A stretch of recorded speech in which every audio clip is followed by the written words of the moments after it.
January 13, 2006, 12:30 p.m. The temperature in Acasuso, Argentina, is pushing 90 degrees, but inside the Banco Rio, 23 hostages are frozen in fear. They are lying face down on cold marble floors while masked gunmen wave pistols at their heads. Outside, it is absolute chaos. 300 heavily armed police officers, snipers, and the Halcon Special Forces Group have the building completely surrounded. News helicopters are chopping the air overhead, broadcasting live to the entire nation. One wrong move, one twitch of a finger, and this turns into a massacre. The gang leader inside, a man who calls himself Walter, gets on the phone with the police negotiator. He doesn't ask for a helicopter. He doesn't ask for a bus. He demands pizzas. 4 large pizzas with extra cheese. The negotiator is sweating bullets. He thinks he is dealing with a lunatic, but he's wrong. He isn't dealing with a madman, he's dealing with an actor. Because while every single cop in Buenos Aires is staring at the front door, mesmerized by the theater, the real action is happening right beneath their boots. 2 floors down, inside the reinforced concrete vault, a second crew is already at work. They aren't panicking. They are methodically stuffing $19 million in cash, gold, and diamonds into waterproof duffel bags. The hostage crisis upstairs? That is just a distraction. The guns, plastic toys. The real heist is happening underground, and it has been running for 2 hours. This isn't your typical smash and grab. This is the brainchild of Fernando Araujo, an eccentric artist, a marijuana enthusiast, and a martial arts instructor who planned this not as a crime, but as a masterpiece. He didn't want a shootout. He wanted a magic trick. He looked at a fortress that no one could break into and decided he would just walk out from underneath it. In exactly 7 minutes, these thieves are going to disappear from a completely sealed bank. They will leave behind the hostages, humiliated police, and a note that reads, "Without weapons or grudges, it's just money, not love." But here is the million-dollar question. How do 6 men outsmart an entire nation without firing a single real bullet? And how does the perfect crime eventually fall apart, not because of a brilliant detective, but because of a single angry text message? To understand how the greatest heist in history was pulled off, we have to rewind to the very beginning, to the moment this legend was born. To understand the madness of the plan, you have to understand the madness of the time. Rewind to December 2003. Buenos Aires is a city with a broken heart. 2 years prior, the Argentine economy didn't just stumble, it drove off a cliff. The government froze bank accounts in a crisis known as the Corralito. Overnight, the life savings of the middle class simply evaporated. This is the world where Fernando Araujo lives. But Araujo isn't a career criminal. He doesn't have a rap sheet or a gang tattoo. He is a judo instructor and a frustrated avant-garde artist who spends most of his days in his studio, smoking joints and watching the world burn. He looks at the banks and sees the ultimate symbol of oppression. To him, robbing one wouldn't be a crime. It would be performance art, a masterpiece of poetic justice. But a dreamer needs a builder. Araujo drives his beat-up van to a dusty garage outside the city to find his high school friend, Sebastian Garcia Bolster. If Araujo is the wild imagination, Bolster is the cold, hard logic. He is a mechanic who spends his days with grease under his fingernails. He's the kind of guy who can fix a motorcycle engine with a screwdriver and a piece of wire, a real-life MacGyver. But Bolster is hurting. His family lost 80,000 pesos when the banks collapsed. He watched his father's hard work vanish into thin air. He doesn't want art, he wants revenge. When Araujo spreads the blueprints across the oily workbench, Bolster laughs. The plan is insane. Araujo wants to bypass the alarms, the sensors, and the armed guards by coming in through the storm drains. A massive network of tunnels filled with toxic sludge running underneath the city. Araujo points to a spot on the map. The Banco Rio sits directly above a main drainage pipe. It is the perfect blind spot. Bolster traces the line with a scarred finger. He looks at the distance. 150 meters of tunneling, heavy machinery, zero margin for error. It is technically impossible. But as he stares at the blueprints, the engineer in him wakes up. He realizes that with the right tools and enough audacity, they could actually pull it off. The artist had found his canvas, and the engineer had found his machine. They shake hands not just as friends, but as partners in a war against the system. But to make this pipe dream a reality, they are going to need more than just a tunnel. They need a crew crazy enough to follow them into the dark.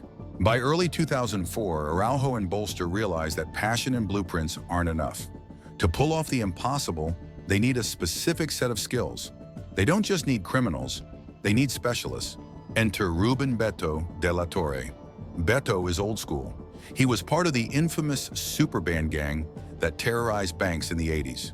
He brings the street smarts and the underworld connections, but he also brings the one thing the artist and the engineer lack: the ability to stare down a room full of hostages without blinking. Through Beto, they find the final, crucial piece of the puzzle: Luis Mario Vitet, known as the Uruguayan. Vitet isn't a thug, he is a charmer, a man who wears three-piece suits and speaks with the eloquence of a politician. Araujo hands him the script. Yes, an actual script with dialogue and stage directions. Vitet smiles.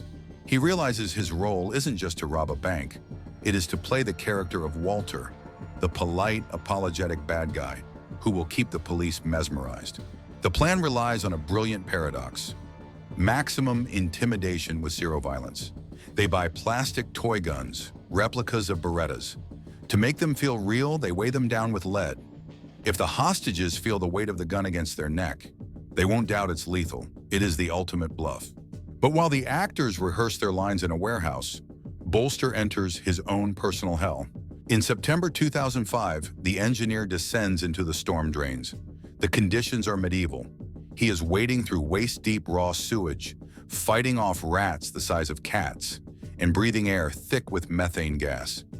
He has to tunnel upward through 24 inches of reinforced concrete without triggering the seismic sensors on the bank's floor. Bolster designs a custom silent pneumatic hammer powered by scuba tanks to muffle the sound. He works in 10-second bursts: thud, thud, thud, then silence. He listens for footsteps above. It is a game of inches played in total darkness. To fund this expensive operation, they need seed money. The specialized equipment, the scuba gear, the getaway vans, it all costs cash. So in late 2004, the crew does a dry run. They hit a smaller, lower security bank. They execute it flawlessly, grabbing enough cash to bankroll the main event. This small win proves a vital lesson. Preparation beats luck every single time. It boosts their confidence. They aren't just dreamers anymore. They are a well-oiled machine. By December 2005, the trap is set. Doc, their surveillance expert, has mapped the bank's heartbeat down to the second. He knows the security guard, Carlos Perez, takes a smoke break at 10:30. He knows the armored trucks arrive at 2:15, and most importantly, he identifies the golden window. Friday afternoon between 12:30 and 3:30, when the vault timer lock is disengaged for the weekend rush. Everything is perfect on paper. The tunnel is dug, the script is memorized, the costumes are ready. But as they stand on the precipice of history, a small crack begins to form in the foundation. Beto is already spending his share of the loot in his head, making promises to a mistress that he can't keep. The heist is airtight, but the men running it are flawed. They have accounted for every sensor and every cop, but they have forgotten the one variable you can never control: human ego. The stage is set for the greatest show on earth, but the curtain is about to rise on a performance that will cost them everything. Friday, January 13th, 2006, 12:28 p.m.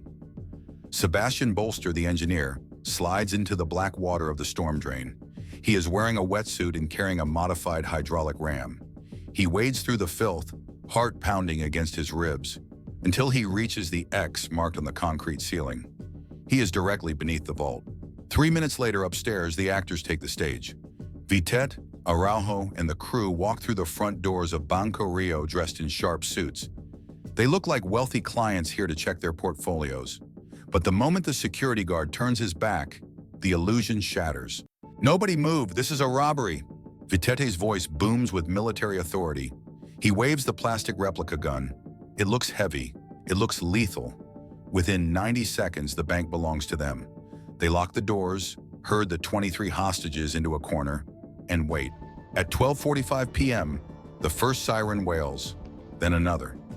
Within 20 minutes, the bank is surrounded by a sea of blue uniforms. Snipers take positions on the rooftops. The media arrives, broadcasting live to millions. The trap is sprung exactly as Araujo planned. Vitete, now in character as Walter, gets on the phone with the police negotiator. He plays the confused, desperate criminal perfectly. He demands a getaway car. He demands a negotiator. And then he drops the wildest demand in hostage history. He orders pizza. "We are hungry," he tells the negotiator. "And the hostages are hungry too." It is a stroke of genius. The police are paralyzed by the absurdity. They debate the pizza order for nearly an hour. They think they are wearing the robbers down, buying time for the SWAT team to prepare. But they are wrong. The pizza isn't a demand, it is a clock. While the hostages are eating pepperoni slices upstairs, the real work is exploding downstairs. Bolster has punched through the floor. He is inside the vault. The crew works with surgical precision. They don't touch the cash drawers upstairs. That money is traceable. They go straight for the safe deposit boxes. Crack, pop, hiss. Bolster's hydraulic tool pops the boxes open like soda cans. Gold coins spill onto the floor. Stacks of $100 bills, emeralds, vintage jewelry. They work in a frenzy. They have exactly 2 hours and 7 minutes before the police lose patience and storm the building. Araujo checks his watch. 2:45 p.m. They have cleared 143 boxes. The duffel bags are so heavy they can barely lift them. Upstairs, Vitete hangs up the phone. He tells the negotiator, "Give us 5 minutes, we are coming out." He herds the hostages into the basement conference room and tells them to stay put. He locks the door. Then he places the toy guns in a neat row on the floor. At 3:32 p.m., the SWAT team throws in flashbang grenades. Boom! They kick down the doors, screaming, "Clear! Clear!" They sweep the lobby, empty. They sweep the offices, empty. They rush the basement. They find the hostages safe, terrified but unharmed. They find the pizza boxes. They find the toy guns. And then the police chief sees it. A hole in the wall behind a heavy cabinet, a tunnel leading into the darkness. Taped next to it is a note that will become legendary. "In a neighborhood of rich people, without weapons or grudges, it's just money, not love." The police stare into the abyss of the storm drain. The realization hits them like a physical blow. The robbers didn't just escape, they vanished into the earth. The city is locked down, checkpoints are up, and helicopters are scanning every highway. But it is too late. The crew is already blocks away, soaking wet, smelling of sewage, and sitting on $19 million. They had won. They beat the bank, the police, and the system. But this victory has opened the door to a much more dangerous game, because now the hunt is on, and the perfect crime is about to face the one thing it can't hide from: betrayal. For the first few weeks, it looked like the perfect crime. The police were absolutely humiliated. They had spent hours negotiating with a ghost, only to storm a bank and find pizza crusts and toy guns. The investigation was a disaster from day one. When forensics teams swept the bank, they found hair samples everywhere. They ran DNA tests, thinking they had their suspects, but the results came back as a match for random people who had never met each other. Why? Because the crew had swept up hair from beauty salon floors and scattered it around the bank as a decoy. They had poured bleach on every surface to kill their own DNA. They had vanished into thin air. The public reaction was electric. In a country still angry at the banks for stealing their savings, these 6 men became instant folk heroes. Polls showed that 68% of Argentines wanted them to get away with it. People wore t-shirts with the phrase, "Just money, not love." Songs were written about them. It was the ultimate stick-it-to-the-man moment. The crew split the loot, an estimated $19 million in cash and valuables. They went their separate ways. Araujo, the mastermind, went back to his art. Bolster, the engineer, went back to his garage. They followed the golden rule: lay low, don't spend big, and act normal. But here's the thing about getting away with $19 million. It changes you, and hubris is a dangerous drug. Beto de la Torre, the veteran thief, made a fatal miscalculation. He didn't fear the police. He didn't fear the government. He thought he was untouchable.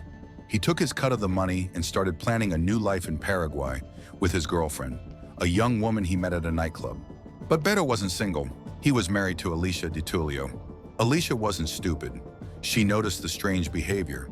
She noticed the late nights. And then she found it. Hidden inside the drywall of their bedroom, Beto had stuffed stacks of $100 bills. He sealed it up with fresh plaster, but he used the wrong shade of paint. She confronted him, not about the robbery, but about the affair. Beto denied it, then he admitted it. Then he promised to end it, but he lied. He kept seeing the mistress, planning to run away with her and the money, leaving Alicia and their son behind. This was the twist no one saw coming. The police had chasing 1,400 leads. They had interviewed 300 witnesses. They had nothing. The most sophisticated investigation in Argentine history was dead in the water. But inside a modest house in the suburbs, a war was brewing that had nothing to do with banks or tunnels. It was about a broken heart. Beto had broken the one rule that matters more than any criminal code. Don't make your wife your enemy. Driven by rage and humiliation, Alicia Di Tullio made a decision that would shatter the legend. She didn't care about the money anymore. She wanted revenge. On February 15, she walked into the police station. She sat down across from a detective who had hit a brick wall for a month. She looked him in the eye and said, "I know who robbed the Banco Rio, and I know where the money is." The perfect crime was about to be destroyed, not by a brilliant detective, but by a domestic dispute. The police couldn't believe their luck. They had been outsmarted by geniuses, but they were about to be saved by a scorned lover. The net was closing in, and the heroes of the heist had no idea that their own house of cards was burning down from the inside. Dawn breaks over Buenos Aires on March 7, 2006, but for the crew of the Banco Rio heist, the sun is about to set on their freedom. The police are done playing games. This time, there are no negotiators, no pizzas, and no cameras. At exactly 4:47 a.m., the silence of the suburbs is shattered by the sound of battering rams. In a coordinated strike that rivals the precision of the heist itself, SWAT teams kick down doors across the city simultaneously. They hit Beto de la Torre's house first. The irony is suffocating. The veteran thief is found asleep in his bed, and right there, within arm's reach, is nearly $1 million in cash. The very money that cost him his marriage is now the evidence that seals his doom. He doesn't fight. He looks at the handcuffs, then at the officers, and he knows exactly who sent them.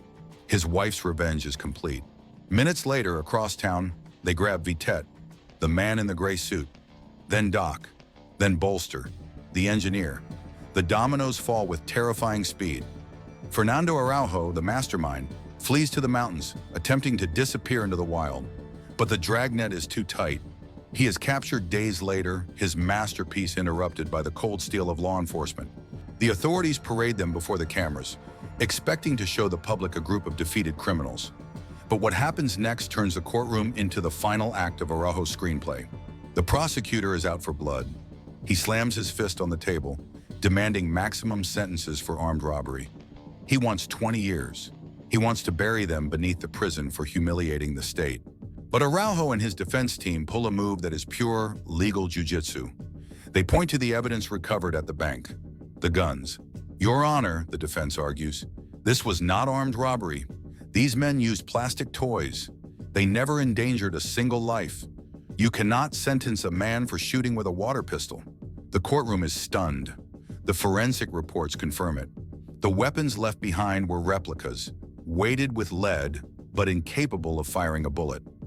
Under Argentine law, robbery with a fake weapon carries a significantly lighter sentence than robbery with a real one. Even in handcuffs sitting in the defendant's chair, they are still outsmarting the system. But the biggest drama isn't the jail time, it is the math. The police recover the cash from Beto's house, the traitors share.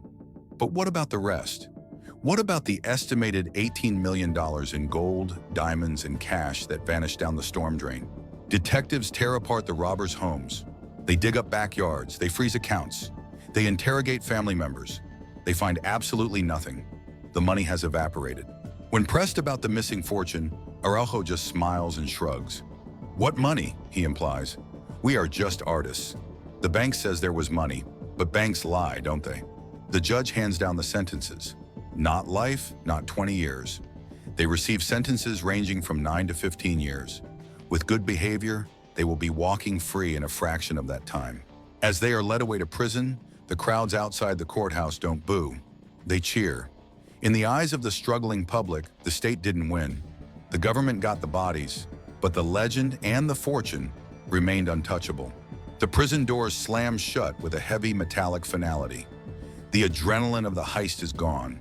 The cameras are gone. Now there is only silence and time. The heist was perfect, but the aftermath reveals the true cost of defiance. They won the battle for the money, but they are about to find out that the hardest part isn't getting into the vault. It's living with what comes after. The prison doors didn't stay shut for long. Because the crew used toy weapons, the legal system couldn't throw away the key. Under Argentine law, the difference between robbery with a real gun and robbery with a replica is the difference between a life ended in a cell and a brief vacation. By 2014, every single member of the Banco Rio gang was walking free. Fernando Araujo, the artist, didn't leave prison as a broken man. He left as a celebrity. He wrote a book. He helped write the screenplay for the blockbuster movie about the heist. He turned his crime into a franchise.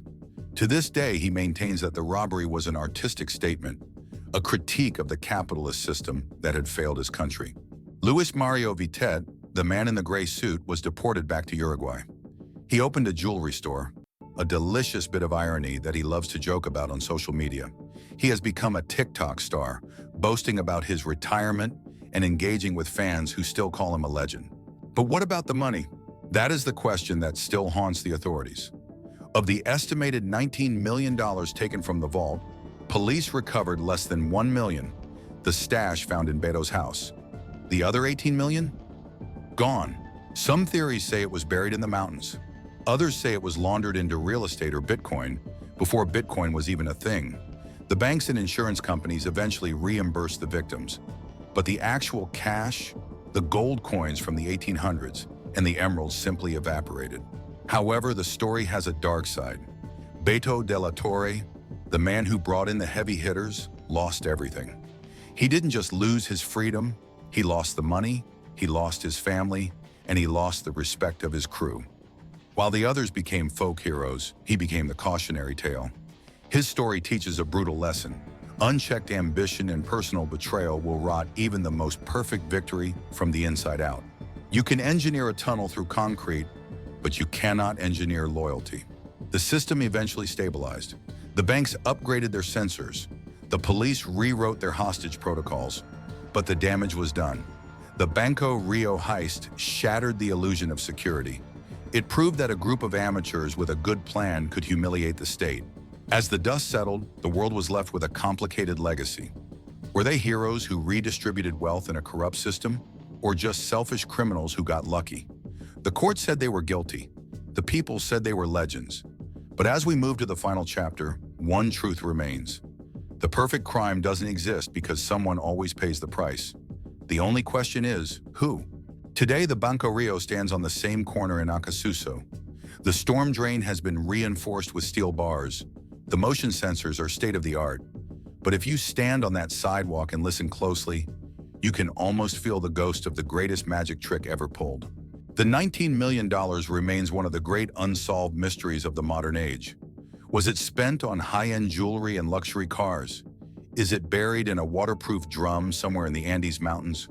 Or was the money, as Fernando Araujo claimed, simply a prop in a grand performance art piece designed to expose the fragility of the banking system? We may never know the truth, and perhaps that is exactly the point. This story isn't just about a robbery. It is a masterclass in perception. It forces us to ask uncomfortable questions about power and justice. When the banks lost people's savings in 2001, nobody went to jail. When these 6 men stole it back using toy guns and wit, they became outlaws. They proved that reality is malleable if you have the nerve to bend it. They showed us that with enough preparation, you can walk through walls or under them. But they also left us with a warning.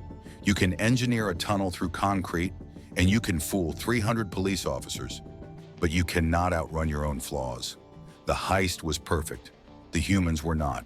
So here's the question for you. Are these men heroes who struck a blow for the little guy?